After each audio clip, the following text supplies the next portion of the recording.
همدغه شان یو بله موقع باندې عبدالله بن مسعود وی یو کس راغی د پیغمبر صلی الله علیه وسلم قاله وی انی عالجت امرأة من اقصى المدینه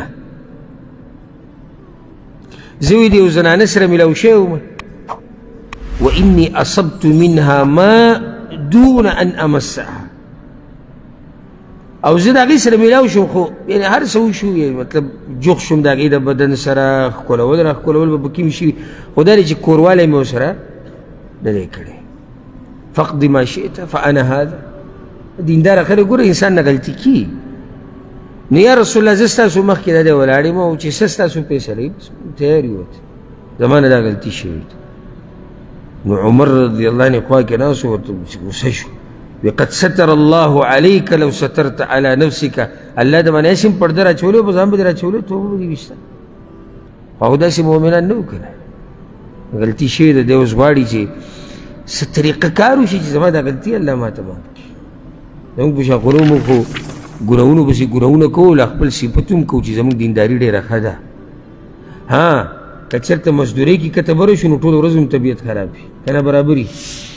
خو چېرته زموږ طبیعتونه په دې خراب نه شو چې نن زما نه د الله نافرماني شوې ده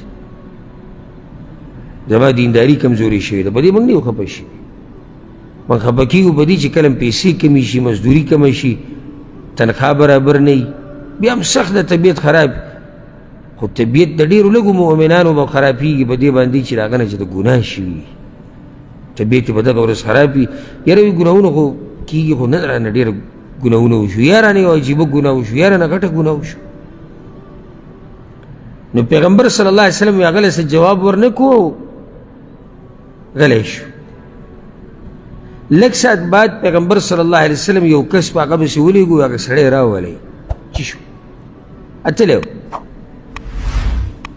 نو هغه کس ورته اواز وکړو پیغمبر دې راغواړي چې راغی نو پیغمبر صلی الله علیه وسلم ورته ووایي آیت یې پرې ولوستو واقم الصلاة طرفی النهار وزلفا من الليل ان الحسنات یذهبن السیئات الله دا آیت نازل کړو سورة هود کې دی چې مونځ کوه د ورځې په اولنۍ او اخرنۍ حصه کې د شپې په اولنۍ او اخرنۍ حصه کې نیکیانې ختموي بدیانو لره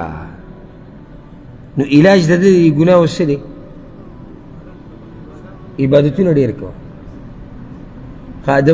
د ورځې په اولنۍ او اخرنۍ برخه کې مونځ او د شپې په اخرنۍ او اولنۍ برخه کې مونځ د ټول مونځونه پکې دننه راغلي سهار مونځ مازدیګر مونځ ماښام مونځ ماسخوتن ماسپښین دا ټول پکې راغلي یعنې د منځه اهتمام کوو د الله بندګي کوو د نیکیانو سره بدیانې ختمي نو دغه کس وي یا بل کس وي صحابه کرامو کې ناسو یا رسول الله اله خاصه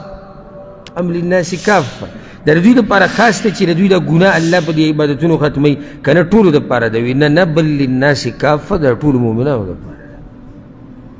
چې ګناه درنه وشي په ګناه پسې بیا سمدسته کوه نیکي کوه په دې نیکۍ سره دغه بدي ختمیږي دا حدیث امام بخاري امام مسلم راوړی